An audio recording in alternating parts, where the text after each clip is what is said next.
Bonsoir à toutes et à tous.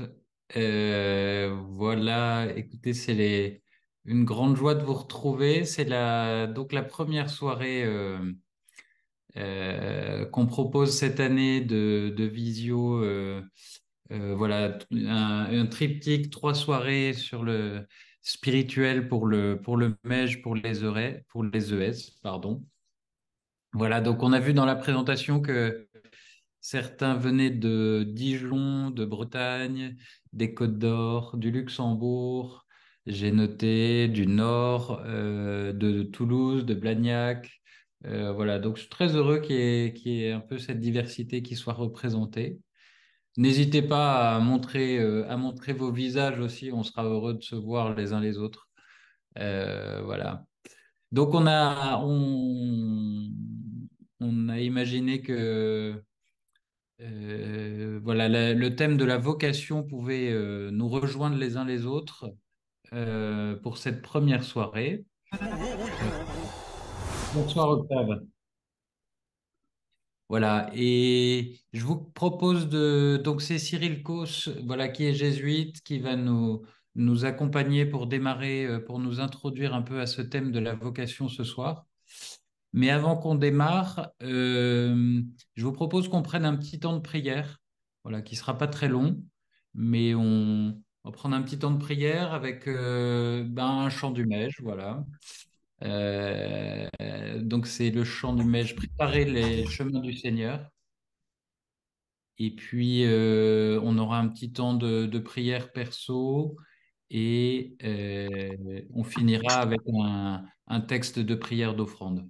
Voilà, donc pour ouvrir ce temps ensemble, on peut voilà, prendre un temps voilà, s'installer confortablement là où on est. Euh, et puis peut-être soit fermer les yeux, voilà, penser un peu à la journée qui vient de s'écouler. Voilà, Seigneur, à la fin de cette journée, avec toutes les personnes que nous avons rencontrées, toutes les activités que nous avons eues, tout ce que nous avons vécu, toutes nos pensées, toutes nos joies, nos difficultés, voilà, nous nous présentons devant toi au nom du Père, du Fils et du Saint-Esprit. Amen.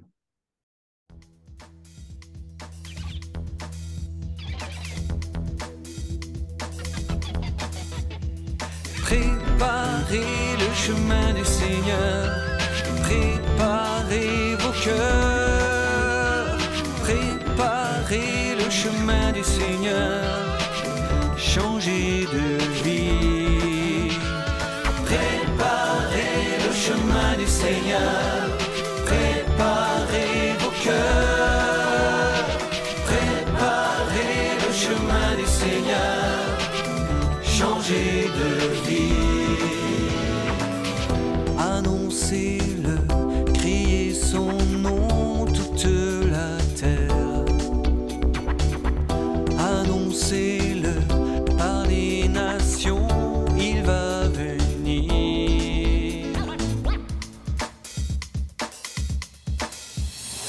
Préparez le chemin du Seigneur, préparez vos cœurs, préparez le chemin du Seigneur, changez de vie.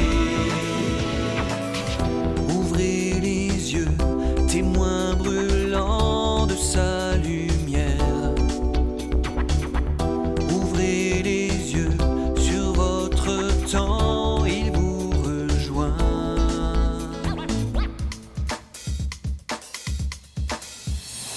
Préparez le chemin du Seigneur, préparez vos cœurs, préparez le chemin du Seigneur, changez de vie. Plongez en vous, changez de vie, le jour est proche. Plongez en vous, changez pour lui, il est l'amour.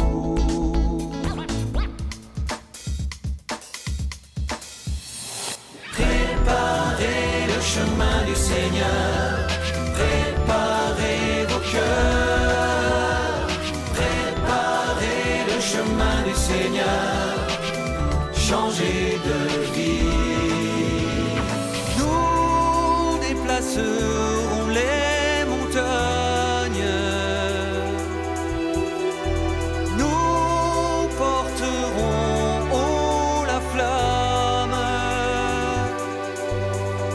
qui ne consume pas, l'amour qui ne passera pas.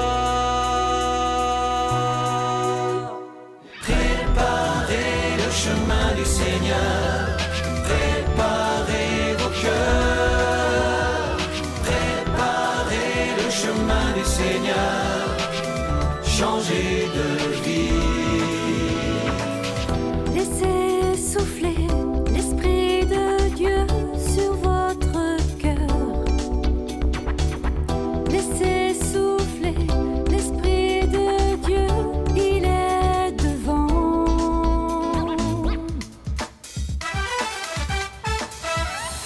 Préparez le chemin du Seigneur, préparez vos cœurs, préparez le chemin du Seigneur, changez de vie. Préparez le chemin du Seigneur, préparez vos cœurs, préparez le chemin du Seigneur, changez de vie. Préparez le chemin du Seigneur, préparez vos cœurs, préparez le chemin du Seigneur, changez de vie.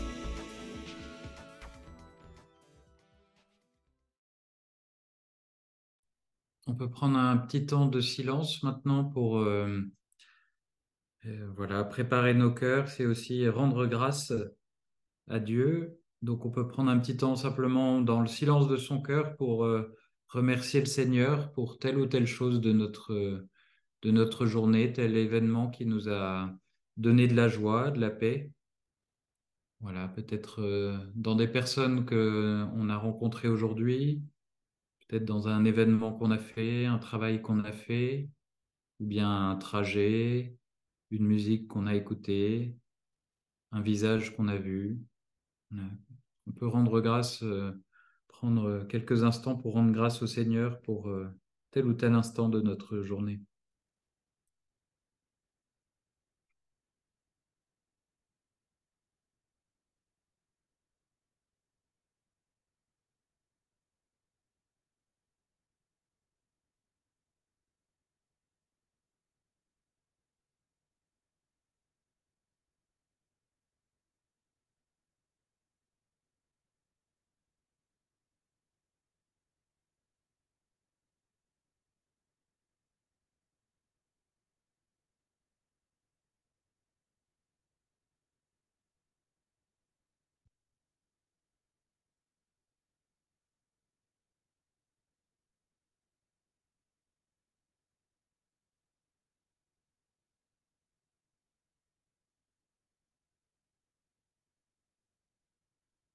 Voilà, et puis ensemble, nous pouvons remettre cette soirée entre les mains du Père et de Marie avec ce texte de la prière d'offrande.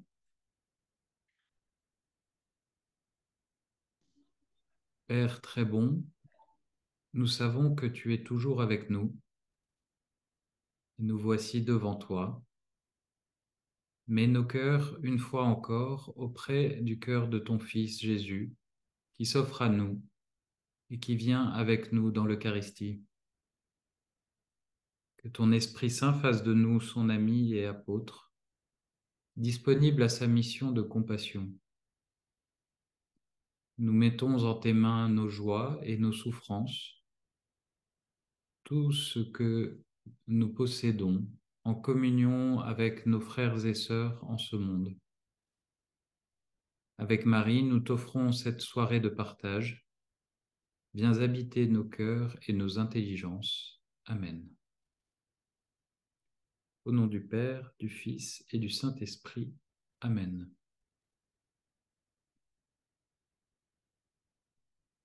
Voilà, donc encore bienvenue à toutes et à tous. Voilà, encore une fois, n'hésitez pas à afficher vos écrans. Là, voilà, donc vous voyez maintenant en principal intervenant Cyril Cos. Voilà, bonsoir Cyril. Bonsoir à vous. Merci beaucoup d'être avec nous. Donc, tu es jésuite. Je suis jésuite également. Je ne me suis pas présenté. Donc, je suis l'aumônier national du MEJ, Jonathan Dolidon. Voilà, c'est Margot Ferreira, la responsable de la formation, de la pédagogie et de la formation du MEJ qui coordonne toute la soirée.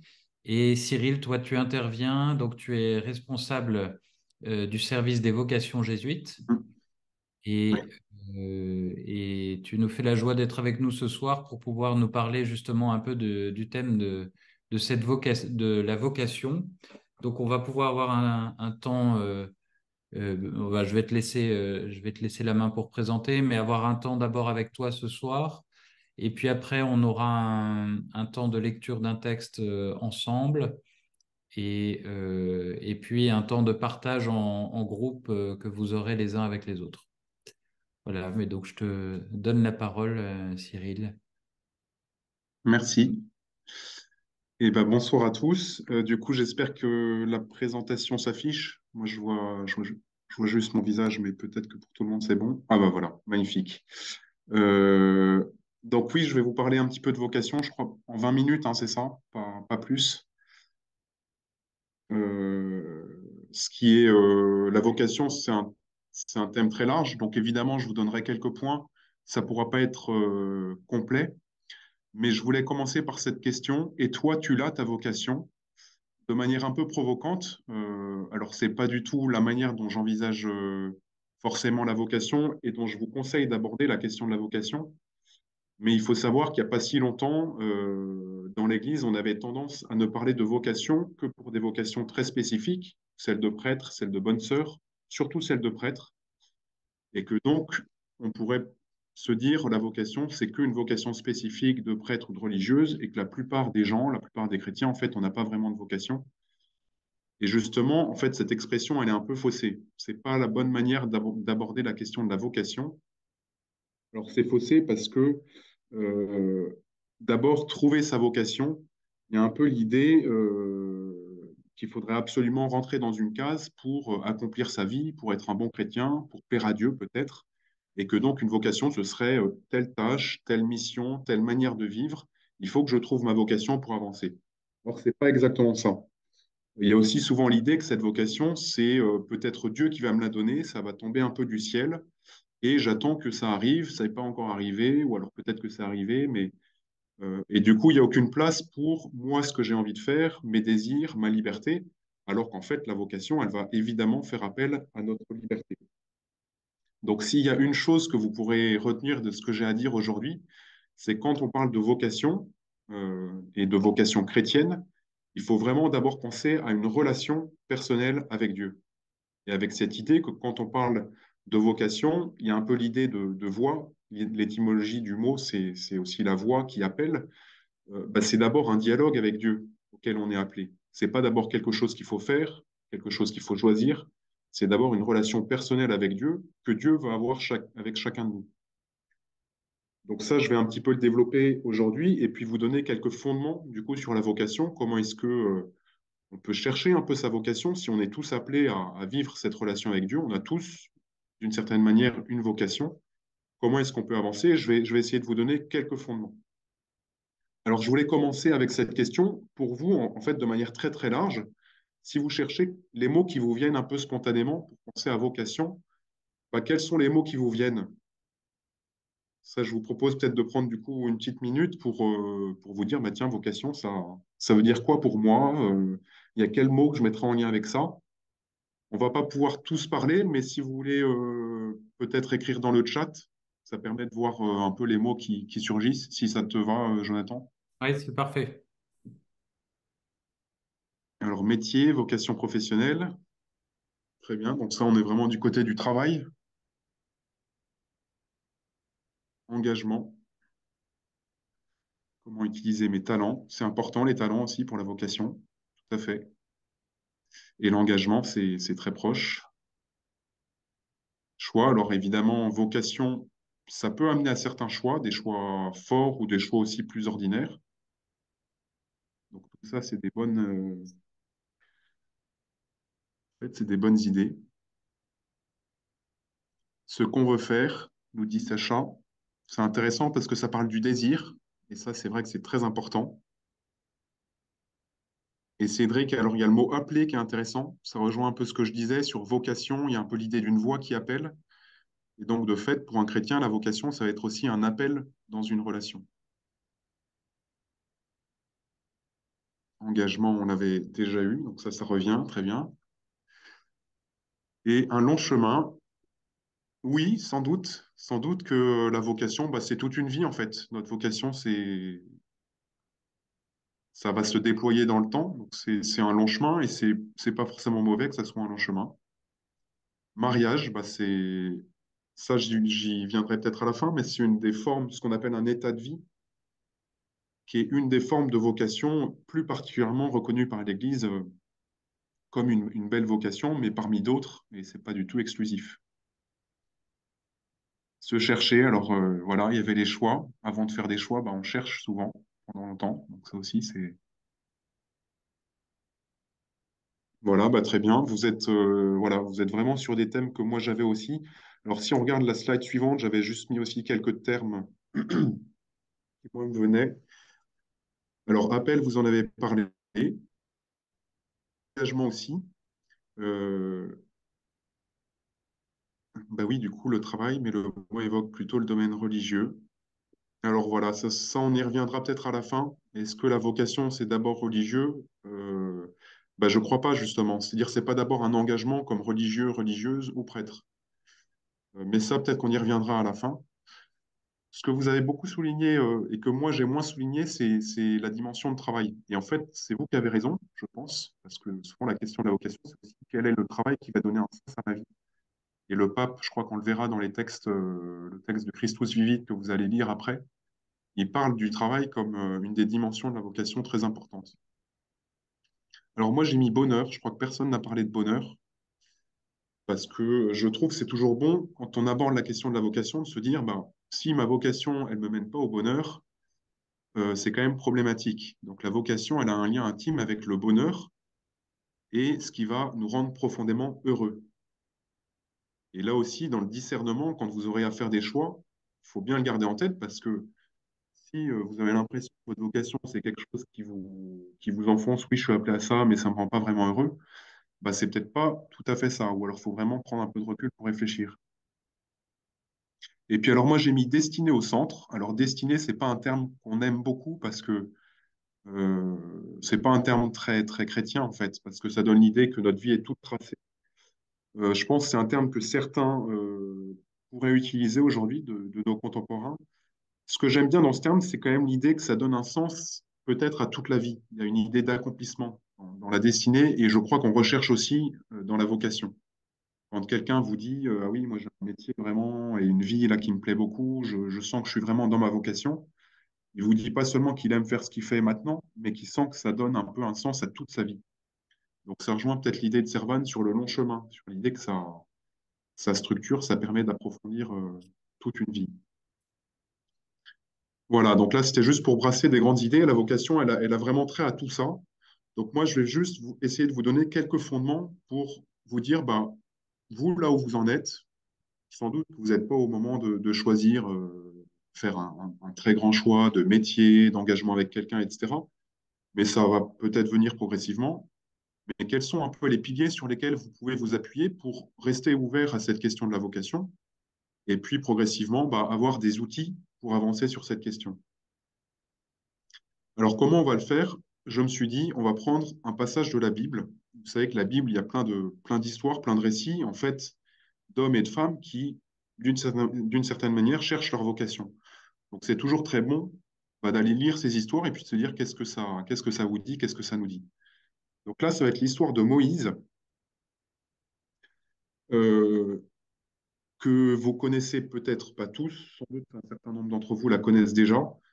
Mais donc Moïse, vous savez que c'est un des personnages très importants dans la Bible, puisque c'est quasiment au tout début de la Bible. Au tout début de la Bible, vous avez la Genèse, la création du monde par Dieu, et puis les premiers hommes, les patriarches, Abraham, etc. Et puis on arrive au deuxième livre de la Bible, l'Exode. où là, ça va être l'histoire des Juifs, du peuple hébreu qui se trouve en Égypte, soumis à l'esclavage, et justement de Moïse, qui va être appelé par Dieu à faire sortir les Hébreux, Israël, d'Égypte, pour trouver sa liberté, trouver une terre où ils vont pouvoir grandir, prospérer, vivre vraiment et accomplir leur vocation d'homme. Donc là, je vais me concentrer sur comment ça s'est passé pour Moïse, en fait, pour cet homme, qui n'était pas si différent des autres, pour qu'à un moment, il puisse entendre dans sa vie un appel, une invitation, une relation avec Dieu et un engagement qui va faire que, en fait, sa vie, ça va être vraiment se mettre au service d'Israël, les aider à sortir d'Égypte, les aider à structurer un peu leur vie, leur donner ce qu'on appelle la loi, des commandements, mais donc un peu des éléments essentiels pour vivre, et en même temps les conduire sur une route, un chemin de bonheur. Alors, comme vous l'avez peut-être pas tous en tête, je voulais pas qu'on prenne directement le texte de la Bible, mais en gros, j'ai retracé le début de cette histoire et je vous propose simplement de vous la présenter. Vous ayez peut-être en tête qu'est-ce qui se passe dans cette histoire pour que Moïse, à un moment, il puisse se dire, j'y vais, j'ai une mission que je reçois de Dieu. Quelles sont un peu les étapes dans ce récit qui vous étonnent, qui vous paraissent importantes? Parce que donc je vous raconte cette histoire et puis ensuite je vous redonnerai la parole pour que vous me disiez qu'est-ce qui vous semble important dans ces étapes. Donc l'histoire, j'ai un peu simplifié, mais en gros, vous avez donc les Hébreux, ce peuple, le peuple juif, qui en fait, à la fin de la Genèse, vit paisiblement en Égypte, en paix avec les Égyptiens, ils prospèrent, ils se développent, ils se multiplient. Sauf que il y a un nouveau pharaon, un nouveau roi d'Égypte, qui s'inquiète beaucoup parce que les Hébreux deviennent très nombreux et qui décide de limiter leur croissance et de les réduire en esclavage, car il a peur qu'ils deviennent trop nombreux. Il est assez radical puisqu'il décide même de mettre à mort tous les garçons nouveau-nés. Moïse, il fait partie de ce peuple hébreu, et donc, à peine né, il échappe de peu à cette mort, parce que sa mère va le mettre dans un panier d'osier sur le fleuve, et il se trouve qu'une servante de la fille de Pharaon trouve le bébé, le présente à la fille de Pharaon, qui le trouve très joli, et va le recueillir. Donc, en fait, Moïse va grandir auprès de la fille de Pharaon, auprès d'une Égyptienne, et il va devenir grand avec elle. Alors, deuxième étape du récit, quand il grandit, donc devenu grand, Moïse prend conscience de l'esclavage auquel est soumis son propre peuple, les Hébreux. Et un jour, alors qu'il voit un Égyptien frapper un Hébreu, il se révolte, ça le choque profondément, et il le tue. Et le lendemain, alors qu'il veut séparer deux Hébreux qui se battaient, pour je ne sais quelle raison, ceux-ci refusent son aide et lui demandent au nom de qui il veut être le chef et le juge. Leur chef et leur juge. Donc Moïse se retrouve rejeté à la fois par les Hébreux, qui se disent mais qui es-tu pour t'imposer comme notre chef, et pourchassé par Pharaon, qui a appris que Moïse avait tué un Égyptien, et donc il se retrouve contraint de fuir l'Égypte. Deuxième étape. Et là, il y a un passage dans le récit un peu surprenant. On a l'impression que le récit est suspendu. On nous raconte que le Pharaon meurt, mais le suivant n'est pas meilleur que le premier. Donc il continue d'opprimer les Hébreux, il les fait travailler, il tue les premiers-nés. Et on de son peuple, Israël, et qui se souvient de son alliance avec les ancêtres des Hébreux, Abraham, Isaac et Jacob. On ne sait pas encore ce qu'il va faire, mais on entend que Dieu se fait du souci pour Israël. Et donc, étape suivante, on revient à Moïse, qui lui, pendant ce temps, s'est installé, du coup, pas très loin de l'Égypte, mais en dehors du pays, dans un autre pays qui s'appelle Madian. Et là, il a trouvé une femme, il a un fils, et il s'occupe tout simplement du bétail et de sa nouvelle famille. Il aurait pu avoir une vie très tranquille de son côté. Mais il se trouve qu'un jour, alors qu'il conduit son troupeau, il voit au loin un buisson qui brûle sans se consumer. Donc un phénomène un peu bizarre, il y a le feu dans le buisson, mais ça dure, et puis le buisson ne disparaît pas. Et à ce moment-là, il décide de faire un détour pour aller voir de plus près ce phénomène étrange. Alors qu'il s'approche, Dieu l'appelle depuis le buisson et se présente à lui. Donc Dieu, au moment où Moïse s'approche du buisson, lui dit, en fait, c'est moi. Je suis le Dieu des Hébreux. Et puis Dieu confie à Moïse une mission en lui disant, j'ai vu la misère de mon peuple qui est en Égypte, et j'ai entendu ses cris sous les coups des surveillants. Oui, je connais ses souffrances. Je suis descendu pour le délivrer de la main des Égyptiens et le faire monter de ce pays vers un beau et vaste pays, vers un pays ruisselant de lait et de miel. Maintenant, donc, va, je t'envoie chez Pharaon. Tu feras sortir d'Égypte mon peuple, les fils d'Israël. Donc voilà Dieu qui donne une mission à Moïse, qui était bien tranquille en dehors de l'Égypte, et Dieu le rattrape et lui donne une mission importante. Et là, il y a tout un dialogue, en fait, très intéressant dans le récit, où en fait Moïse exprime ses doutes et ses inquiétudes devant la demande de Dieu, en lui disant, mais qui suis-je pour aller trouver Pharaon?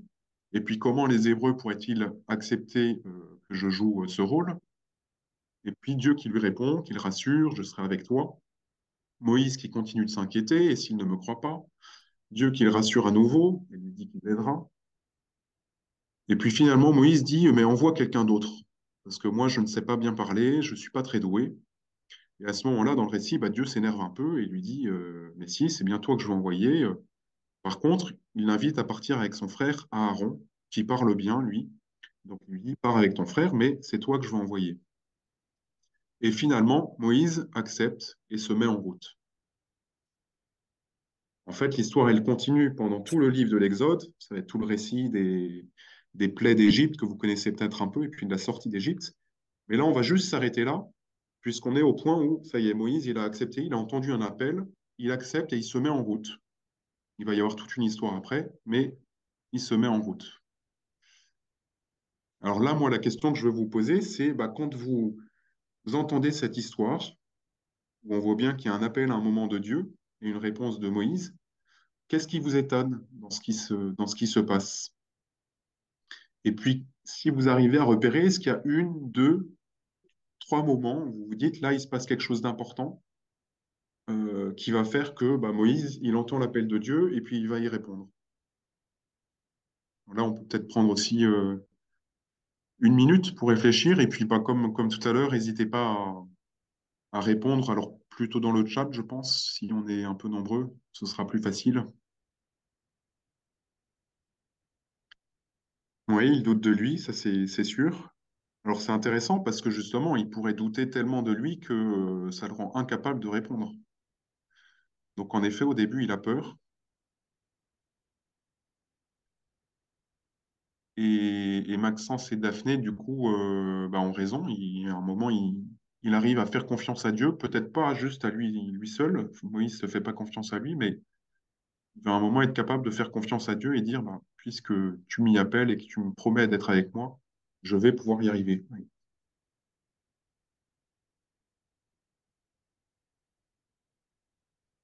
Alors n'hésitez pas à dire aussi, de manière plus large, hein, dans l'histoire, ce qui est un peu étonnant dans ce récit. Oui, tout à fait, Clément. C'est quelqu'un de très ordinaire et pas sûr de lui, mais Dieu lui donne une mission très importante. Tout à fait. Oui, un buisson qui brûle, c'est sûr que c'est le détail très étonnant qu'on entendait d'ailleurs dans la prière tout à l'heure. Un feu qui ne se consume pas, ça vient de ce passage en fait. Et c'est une très belle image en fait, je le dis au passage, je trouve que c'est une très belle image de l'amour. Parfois on dit que l'amour brûle, ça réchauffe, il y a quelque chose qui nous saisit. L'amour de Dieu, bah, il nous brûle aussi, mais il nous brûle en nous laissant être nous-mêmes et sans nous brûler justement, sans nous consumer. Alors, il a besoin de son frère, ça c'est très important aussi, tout à fait. On voit bien que Moïse, c'est pas quelqu'un qui se dit j'y vais parce que j'ai les moyens, je suis fort, je suis beau, je suis intelligent, je vais y arriver. C'est presque tout l'inverse. Il dit beaucoup bah, j'ai du mal, j'ai peur, je suis pas très doué pour parler. Tu me demandes d'aller parler à Pharaon, c'est quand même le roi. Et donc, il va pouvoir répondre à la mission que Dieu lui donne parce qu'il prend un frère. C'est très important et très bon de l'avoir relevé. Et un bâton qui se transforme en serpent. Alors ça, c'est intéressant parce que Mathieu connaît l'histoire que j'ai racontée, parce que je l'ai pas, c'était pas dans la simplification que j'ai faite du récit, mais de fait, Dieu, comme signe qu'il donne à Moïse pour que Moïse lui fasse confiance, il transforme son bâton en serpent.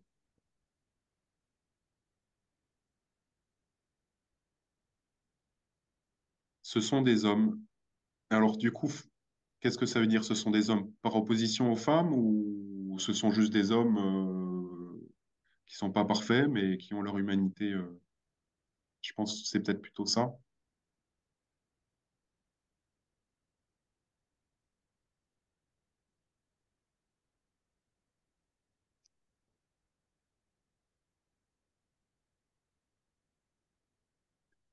Alors, je pense que vous avez relevé bah, là aussi vraiment beaucoup de... Oui, par opposition aux femmes.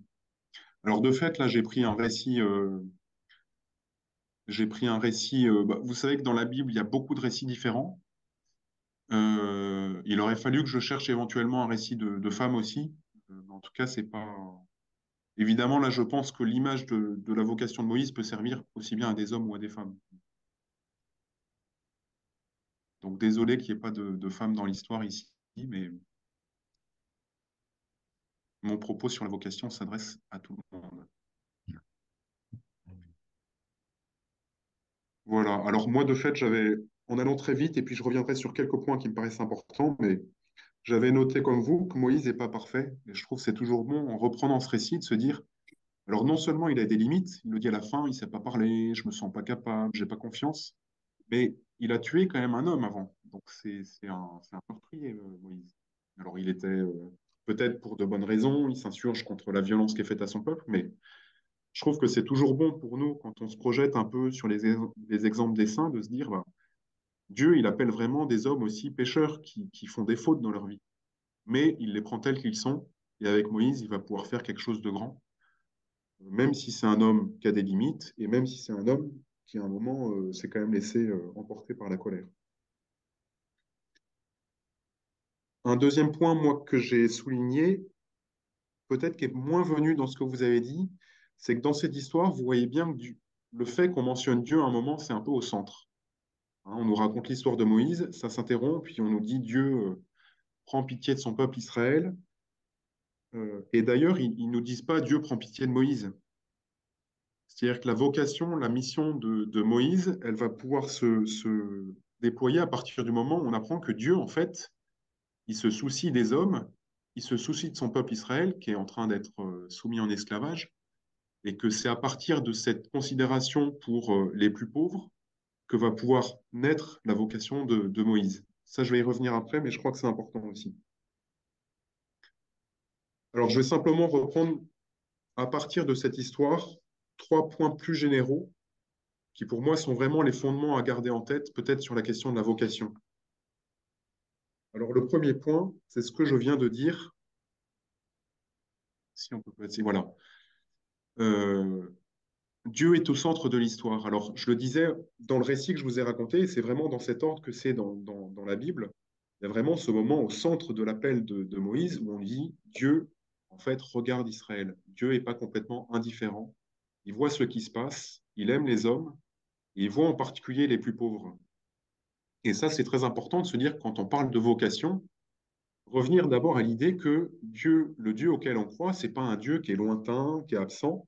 C'est un Dieu qui, en tout cas, c'est tout ce que nous dit la Bible, qui se soucie des hommes, des femmes, et qui veut vraiment intervenir dans notre histoire pour changer les choses. Alors, il ne le fait pas de manière forcément manifeste. Je crois qu'il veut d'abord travailler avec notre liberté, mais il veut vraiment intervenir et être présent dans l'histoire. Et dire qu'il est au centre, ça veut dire que pour que ça puisse se faire, il va avoir besoin d'hommes et de femmes qui se mettent à son écoute, qui acceptent d'entrer aussi dans sa vision, sa manière de regarder le monde et de voir d'abord les lieux où il y a des injustices, les lieux où il y a des hommes, des femmes qui sont accablés, qui sont injustement traités. Et en disant que Dieu est au centre de l'histoire, ça veut dire que quelqu'un qui veut chercher sa vocation, qui veut l'approfondir, il faut vraiment qu'il ait en tête que c'est d'abord une rencontre et une relation vivante à Dieu, la vocation. On le voit bien dans l'histoire de Moïse avec le buisson ardent. Quelqu'un en parlait dans les choses étonnantes. Le buisson ardent, bah, c'est une invitation qui est faite à Moïse à un moment qui paie son troupeau à se détourner et à venir simplement à la rencontre avec Dieu. Donc vocation, c'est vraiment le premier point sur lequel j'insiste. C'est pas d'abord une chose à faire, c'est même pas pour Moïse d'abord sa mission, c'est d'abord une rencontre avec Dieu et pour nous une rencontre avec le Christ qui veut qu'on devienne amis avec lui. Et ça, c'est quelque chose que je constate beaucoup dans les récits de vocation. Les gens aujourd'hui qui me disent, bah, j'ai trouvé ma vocation, et puis voilà comment ça s'est passé, quelles ont été les étapes. Très souvent, la première étape la plus fondamentale, c'est pas le moment où ils ont compris, tiens, moi, ce sera ça. Moi, ce sera tel métier, moi, ce sera telle femme, tel mari, tel type de vie, etc.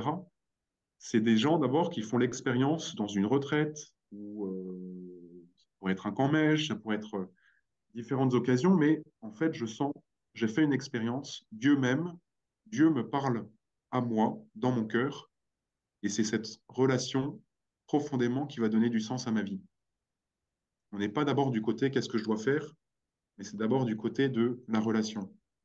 Et c'est pour ça que j'ai mis cette question peut-être à retenir, c'est ça, vous pouvez commencer dès maintenant, même si vous n'avez pas à choisir tout de suite votre état de vie, votre métier, etc. Mais comment est-ce que vous prenez soin de votre relation avec Dieu?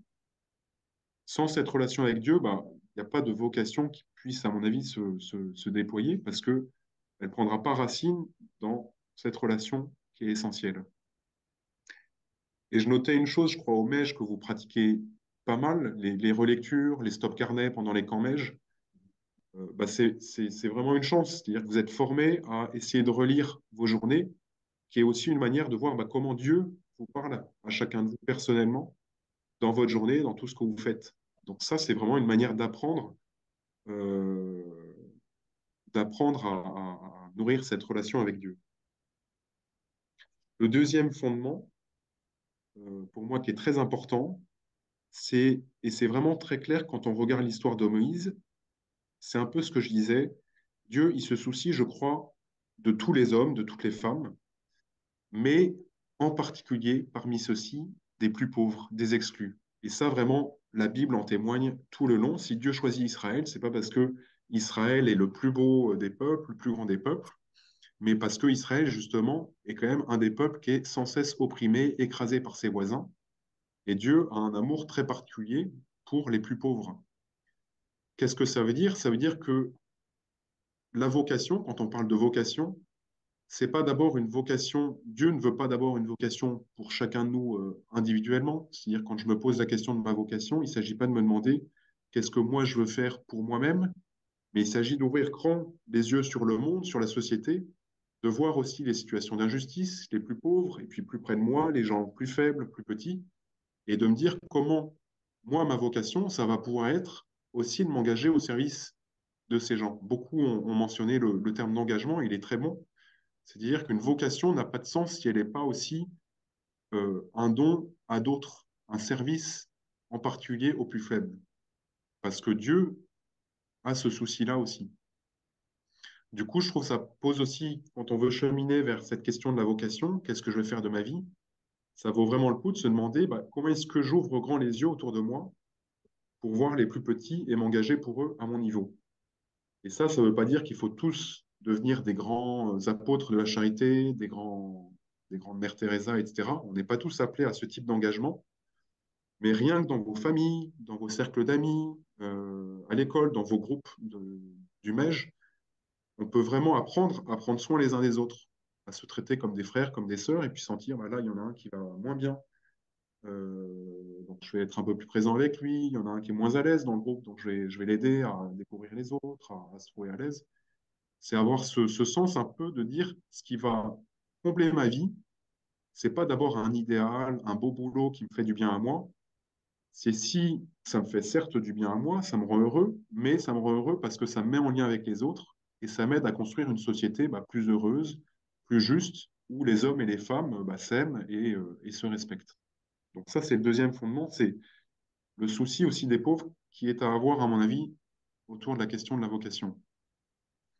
Et le dernier point que je voulais souligner, tu me feras signe, Jonathan, si je dépasse. Je suis pas C'est là au bon, tu débat. peux y aller, tu peux y aller. Bah, c'est que Dieu nous prend tels que nous sommes. Hein. C'est ce que je disais. Dieu, c'est pas un Dieu qui est indifférent. Je crois vraiment qu'il souhaite intervenir dans l'histoire. Alors pas comme un magicien, pas comme un génie, mais en travaillant avec les hommes, les femmes qui s'ouvrent à lui, comme Moïse et comme chacun de vous. Et il nous prend vraiment tels que nous sommes.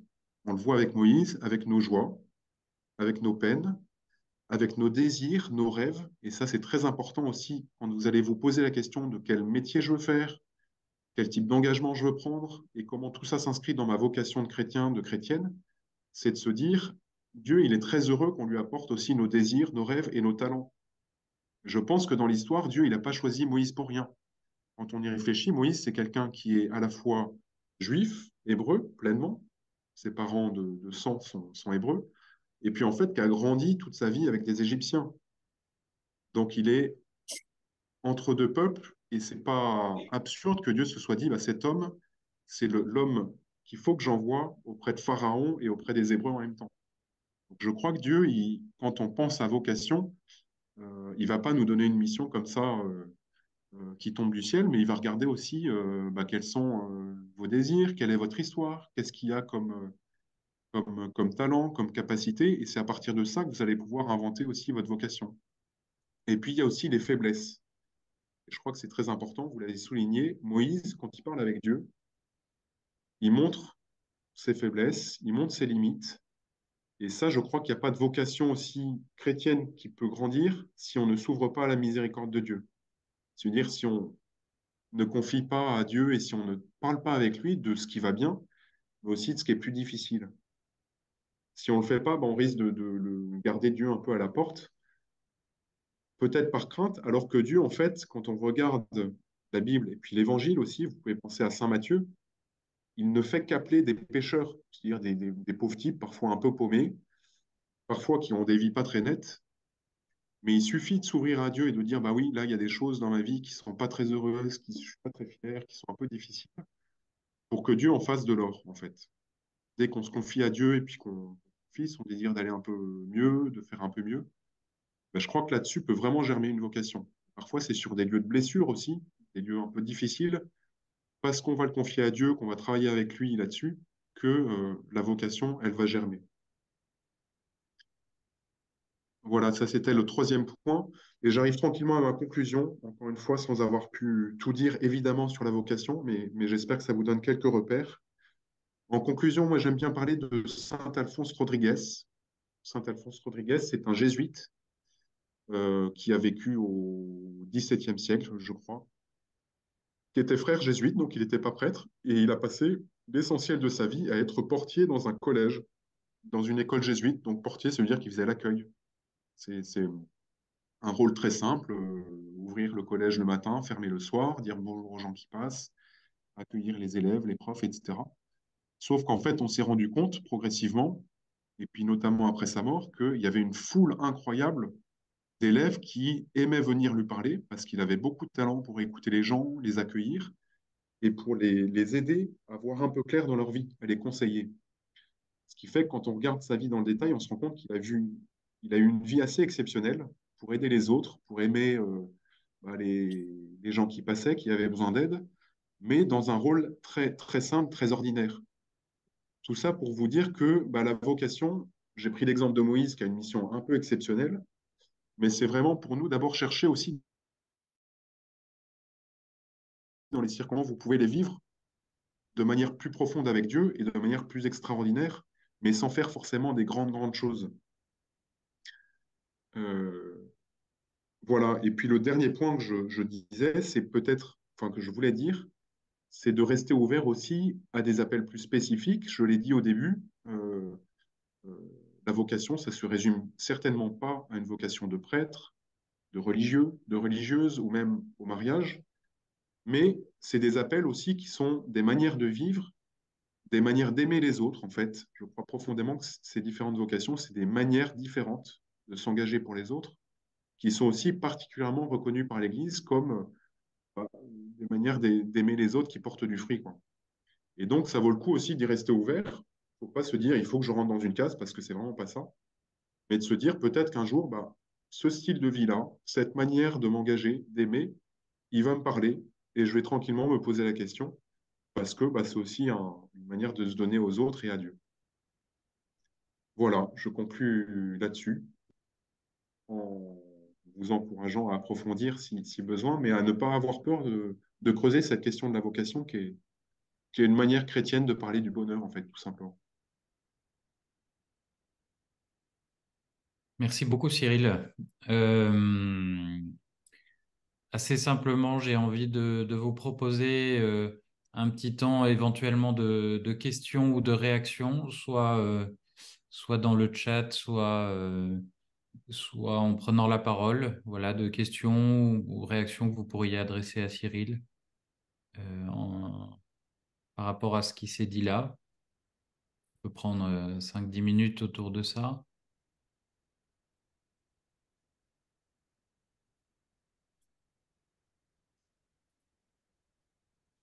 Ça peut être des réactions de remerciements simplement aussi, sans que ça soit des questions ou de surprise par rapport à ce qu'a dit Cyril. Enfin, voilà. Hmm.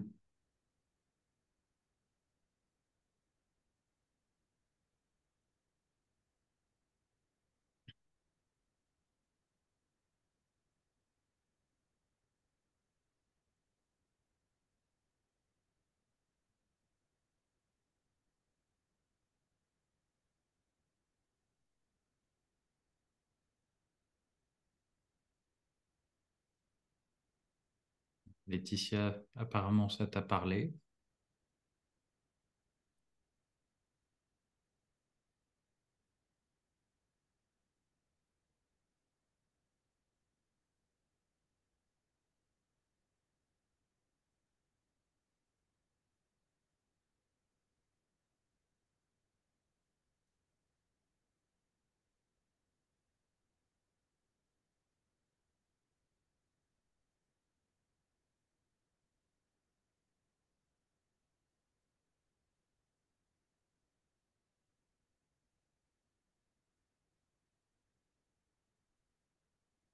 Bon, des réactions heureuses, tant mieux.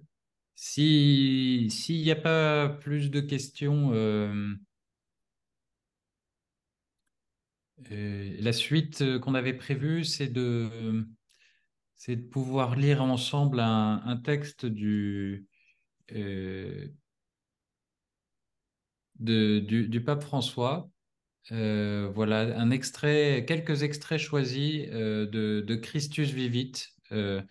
Voilà, une exhortation, un texte du pape François adressé aux jeunes à la suite du synode sur les jeunes. Donc, ce qu'on va pouvoir faire, c'est lire ensemble ce texte. Je vais le lire à voix haute. Et puis, après, vous aurez un petit temps perso pour revenir sur ce texte, pour revenir sur ce qu'a dit Cyril. Un petit temps perso, on verra de 10 minutes, un quart d'heure. Et puis, à la suite de ça, vous aurez un partage en petits groupes, en sous-groupes sur Zoom. Alors, il y a un groupe déjà formé, je crois, à Dijon. Mais après, les uns les autres, vous pourrez former des groupes où vous pourrez un peu partager vos réactions. Voilà, nous, on ne sera pas présents, donc vous serez libre de partager. Et puis, on finira tous ensemble par un petit temps de prière. Cyril, tu restes avec nous ou bien tu es libre voilà, de poursuivre ailleurs. En tout cas, merci beaucoup pour ces éclairages sur la vocation. C'était très clair et vivifiant. Voilà. Avec plaisir. Merci pour l'invitation. Je m'associe au remerciement du chat. Euh, voilà, un grand merci. Alors, ce texte du pape François, je ne sais pas, Margot, si tu as prévu de l'afficher ou est-ce que je le lis par ailleurs? Voilà, très bien, merci.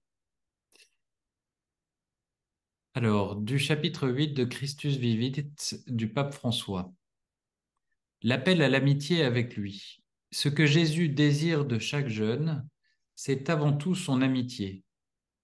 Il est essentiel de discerner et de découvrir cela. C'est le discernement fondamental. Dans le dialogue du Seigneur ressuscité avec son ami Simon-Pierre, la grande question était: Simon, fils de Jean, m'aimes-tu? C'est-à-dire, me veux-tu comme ami? La mission que Pierre reçoit de prendre soin de ses brebis et de ses agneaux sera toujours en lien avec cet amour gratuit, avec cet amour d'amitié. Voilà, ça, comme un écho à ce qu'a dit Cyril. Parce que la vie que Jésus nous offre est une histoire d'amour, une histoire de vie qui veut se mêler à la nôtre et plonger ses racines dans la terre de chacun. Cette vie n'est pas un salut suspendu dans les nuages, attendant d'être déversé, ni une application nouvelle à découvrir, ni un exercice mental fruit de techniques de dépassement de soi. La vie que Dieu nous offre n'est pas non plus un tutoriel avec lequel on apprendrait la dernière nouveauté. Le salut que Dieu nous offre, c'est une invitation à faire partie d'une histoire d'amour qui se tisse avec nos histoires, qui vit et veut naître parmi nous pour que nous puissions donner du fruit là où nous sommes, comme nous sommes et avec qui nous sommes. C'est là que le Seigneur vient planter et se planter.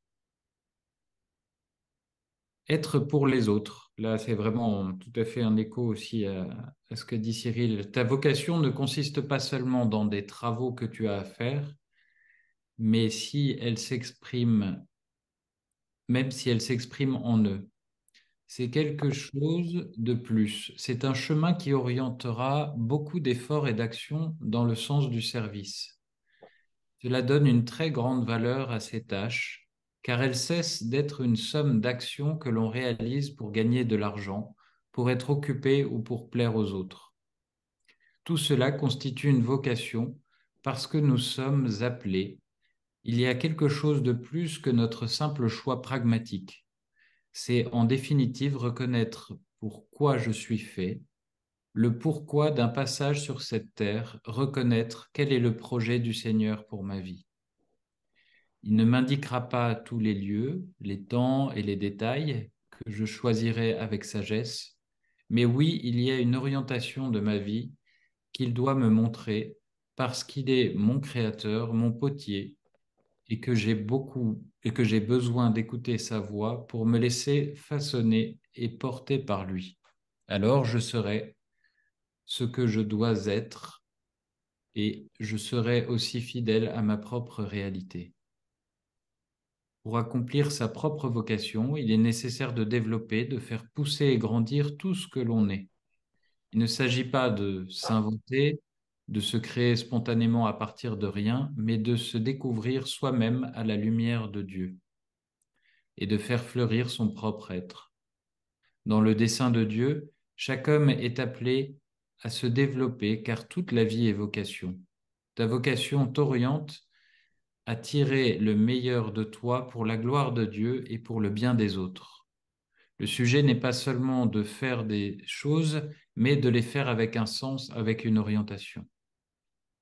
À ce sujet, saint Alberto Hurtado, un jésuite, disait aux jeunes qu'il faut prendre très au sérieux la direction. Sur un bateau, le pilote qui devient négligent, on le renvoie sans rémission, parce qu'il joue avec quelque chose de trop sacré. Et dans la vie, veillons-nous à notre orientation. Quel est ton cap? S'il est nécessaire de s'arrêter encore plus sur cette idée, je prie chacun de vous de lui donner la plus grande importance, parce que réussir cela est tout simplement réussir. Échouer en cela, c'est simplement échouer. L'amour et la famille. Aujourd'hui règne une culture du provisoire qui est une illusion. Croire que rien ne peut être définitif est une tromperie et un mensonge. Souvent, il y a ceux qui disent qu'aujourd'hui le mariage s'est démodé. Dans la culture du provisoire, du relatif, beaucoup prônent que l'important c'est de jouir du moment, qu'il ne vaut pas la peine de s'engager pour toute la vie, de faire des choix définitifs. Moi, au contraire, dit le pape, je vous demande d'être révolutionnaire, je vous demande d'aller à contre-courant. Oui, en cela, je vous demande de vous révolter contre cette culture du provisoire qui, au fond, croit que vous n'êtes pas en mesure d'assumer vos responsabilités. Elle croit que vous n'êtes pas capable d'aimer vraiment. J'ai confiance en vous, et pour cela, je vous encourage à opter pour le mariage.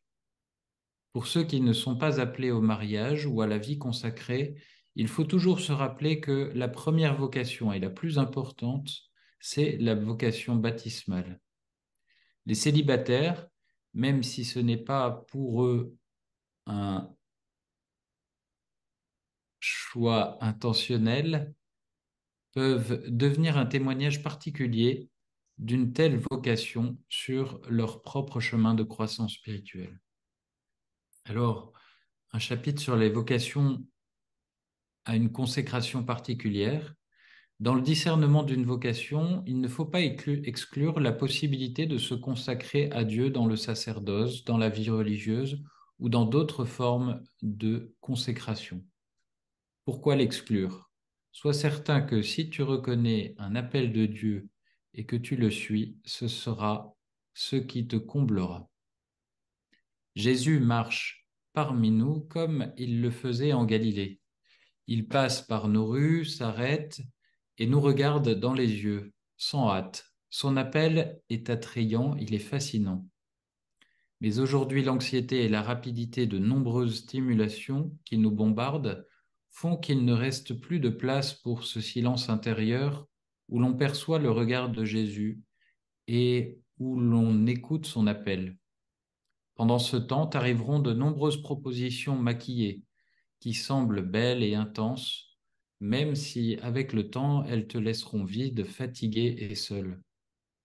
Ne laisse pas cela t'arriver, parce que le tourbillon de ce monde te pousse à une course insensée, sans orientation, sans objectif clair, et qu'ainsi beaucoup de tes efforts seront vains.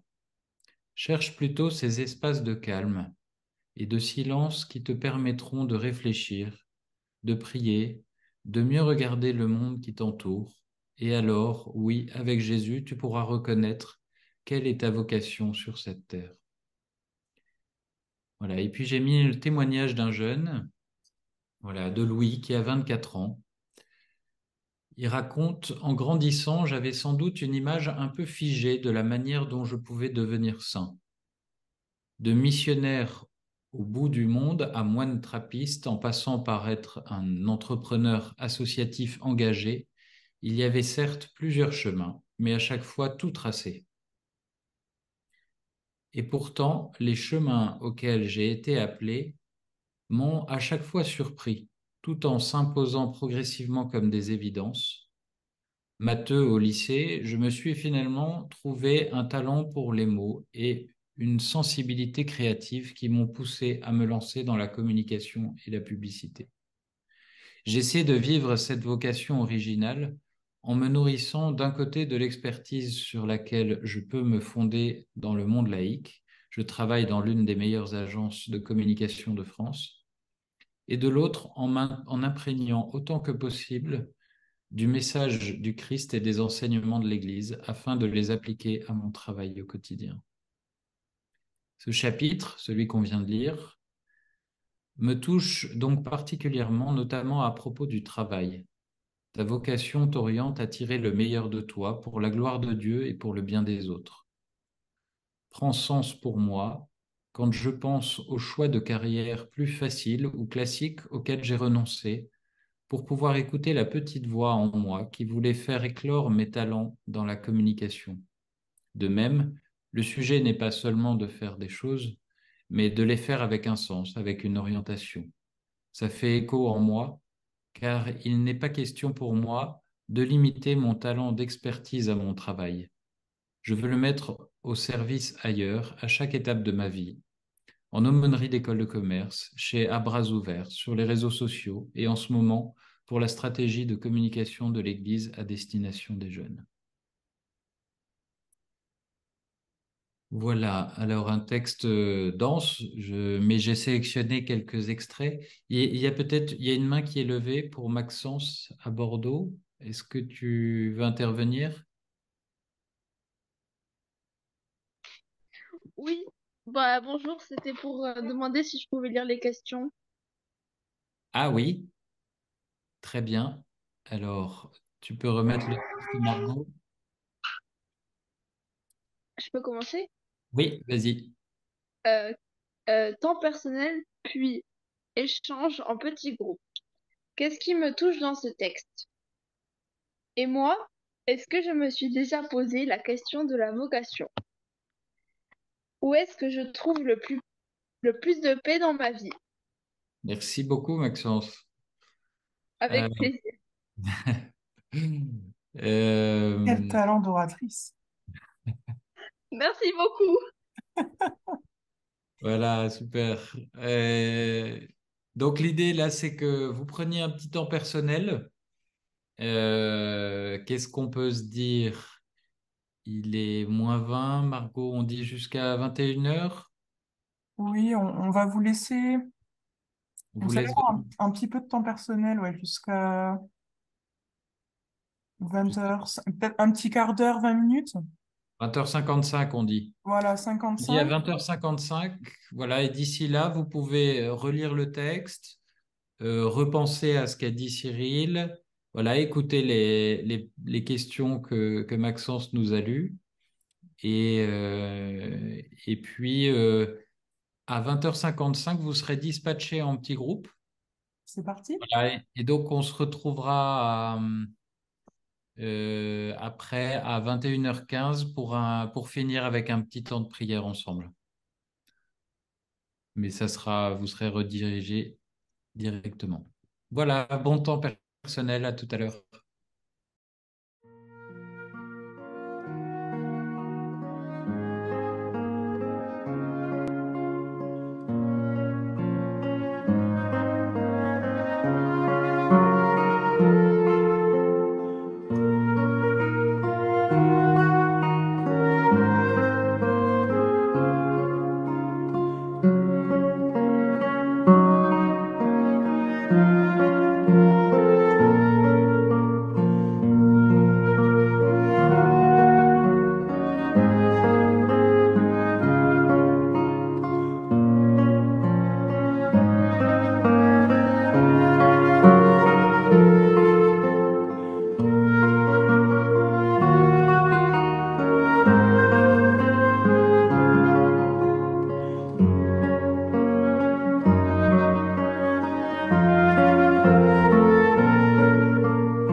Voilà, on espère que vous avez eu un bon temps d'échange. Euh, on vous propose de finir par un tout petit temps de prière, voilà, avec un petit chant, un extrait de chant. Ensuite, vous pourrez partager une pépite que vous retenez de la soirée. Voilà, ça peut être quelque chose qui vous a touché et que vous gardez de la soirée. Vous pouvez le partager soit dans le chat, soit en le disant à voix haute. Et puis ensuite, on lira un petit texte beaucoup plus rapide, beaucoup plus court, une prière du pape François à la fin de Christus Vivit. Et puis on finira avec la prière du Mège. Voilà, donc on peut terminer à la fois ce temps de partage et puis cette journée. Voilà, à nouveau en nous mettant sous le regard de Dieu, au nom du Père, du Fils et du Saint-Esprit. Amen. Choisis la vie, ouvre ton cœur au don de Dieu. Sois un vivant pour le Seigneur, laisse-toi brûler dans son feu. Choisis la vie, ouvre ton cœur au don de Dieu. Sois un vivant pour le Seigneur, laisse-toi brûler dans son feu. La vie est une chance, tends les bras pour la saisir. La vie est beauté, que tes yeux peuvent admirer. La vie béatitude, sauras-tu la savourer? La vie est un rêve, à toi de le réaliser. Choisis la vie, ouvre ton cœur au don de Dieu. Sois un vivant pour le Seigneur, laisse-toi brûler de son feu. Choisis la vie, ouvre ton cœur au don de Dieu. Sois un vivant pour le Seigneur, laisse-toi brûler de son feu. La vie est un défi, fais-lui face, n'aie pas peur. La vie est un devoir, l'accomplir grandit ton cœur. La vie est un jeu, apprends la règle de Dieu. La vie est précieuse, prends-en soin comme d'un feu. Choisis la vie, ouvre ton cœur au don de Dieu. Sois un vivant pour le Seigneur, laisse-toi brûler de ton feu. Choisis la vie, ouvre ton cœur au don de Dieu. Sois un vivant pour le Seigneur, laisse-toi brûler de son feu. Voilà, ben, je vous invite chacun et chacune à partager quelque chose, voilà, une pépite que vous retenez de cette soirée, quelque chose que vous garderez pour vous, quelque chose pour laquelle vous voulez rendre grâce à Dieu, ou bien ça peut être une personne que vous voulez confier, ou bien une situation, mais ça peut être tout simplement une pépite que vous retenez. Et donc, soit à voix haute, soit dans le chat, comme vous préférez.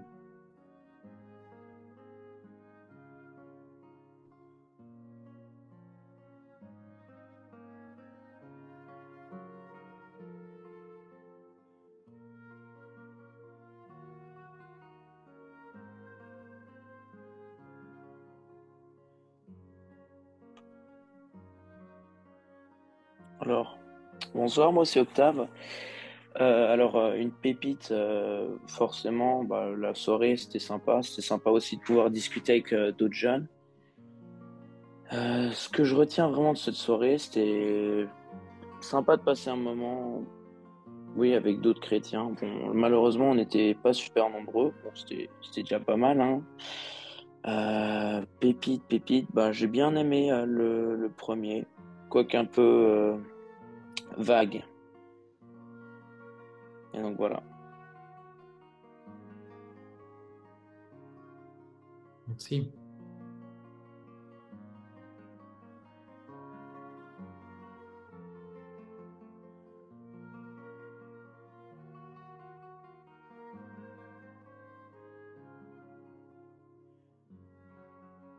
Moi, ce que je garde de la soirée, c'est que Dieu appelle des gens simples et pas parfaits pour marcher à sa suite.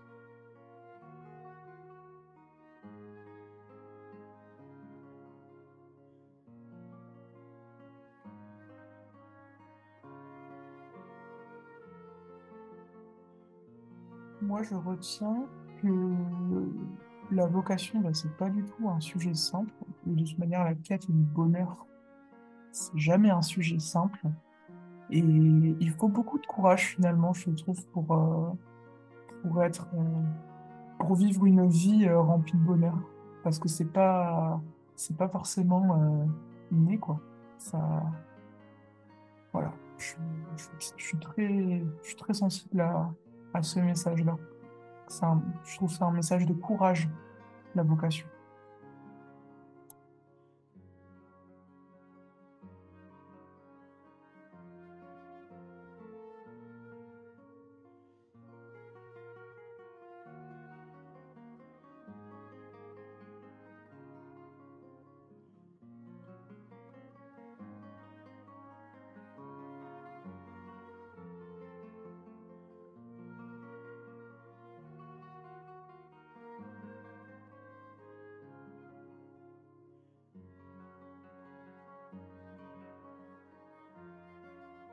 Alors, à Dijon, vous retenez... Ouh, tout arrive en même temps.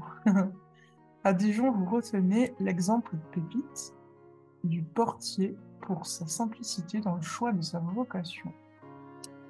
Laetitia, tu retiens que la vocation, ce n'est pas donner sa vie qu'en se consacrant, que c'est à chacun de trouver la nature de sa vocation.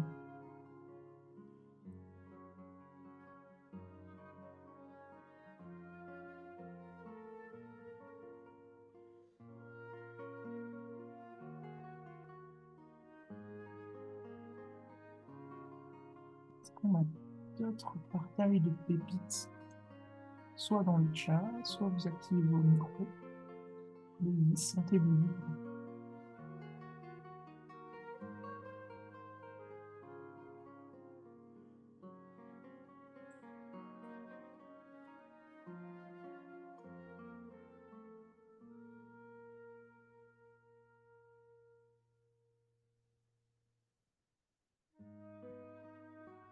La culture du provisoire ne doit pas nous empêcher de vivre notre vocation. Au contraire, il faut surmonter ce phénomène de société pour vivre pleinement l'amour de Dieu, dit Mère ancienne. Marianne nous dit la vocation est un chemin vers le bonheur et au service des autres. S'écouter pour trouver si on est sur la bonne voie.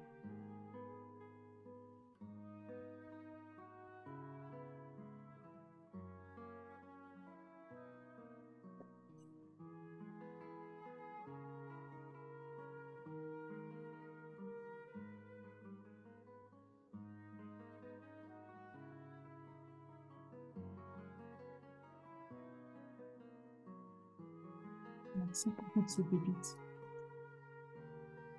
Voilà, merci pour ces pépites. Et puis Seigneur, nous te confions voilà, toutes les prières qui demeurent dans notre cœur. Nous te confions aussi celle de Clément.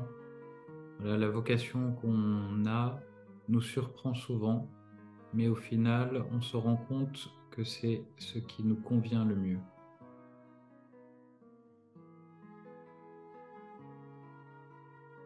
Tout à fait, voilà. Seigneur, nous te confions ça, toutes ces pépites, tout ce que nous avons vécu ce soir, tout ce que nous vivons dans notre mèche locale, dans les camps, voilà, dans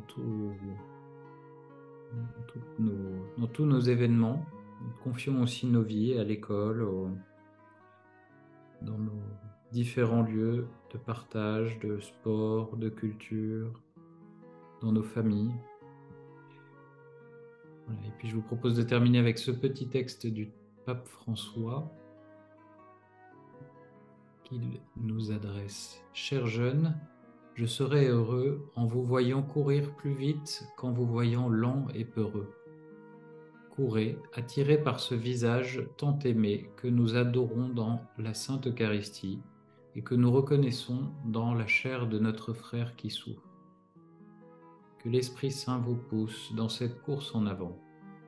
L'Église a besoin de votre élan, de vos intuitions, de votre foi. Nous en avons besoin, et quand vous arriverez là où nous ne sommes pas encore arrivés, ayez la patience de nous attendre. bien, je vous propose de terminer avec la prière du Mège et ces mots du pape François.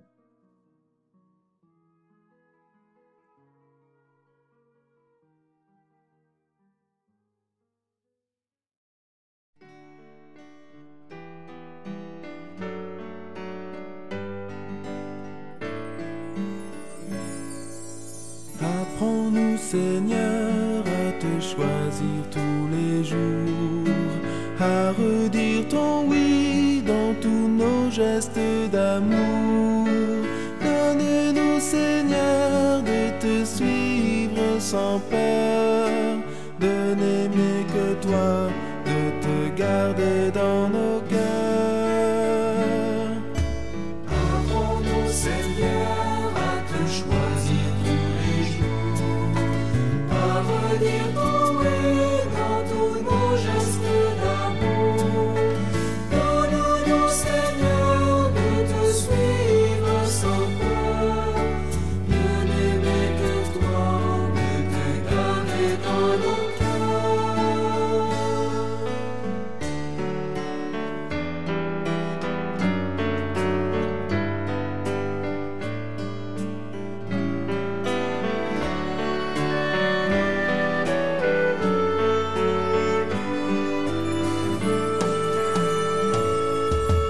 Fais de nous des frères, tu nous rassembles en tes mains.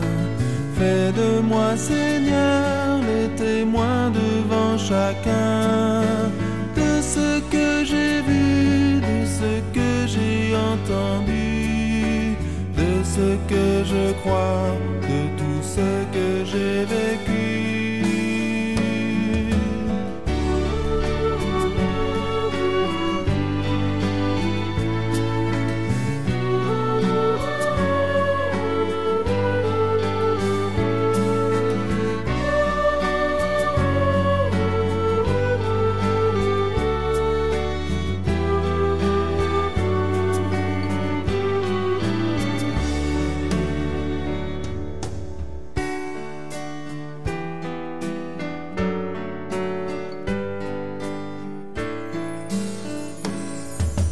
Afin que tout homme avec chacun d'entre nous reconnaisse en toi le seul Dieu, le seul Seigneur.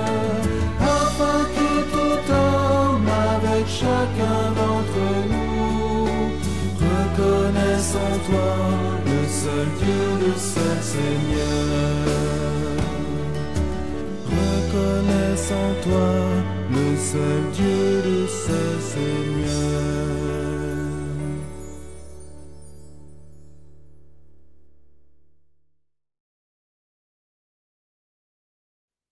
Au nom du Père, du Fils et du Saint-Esprit.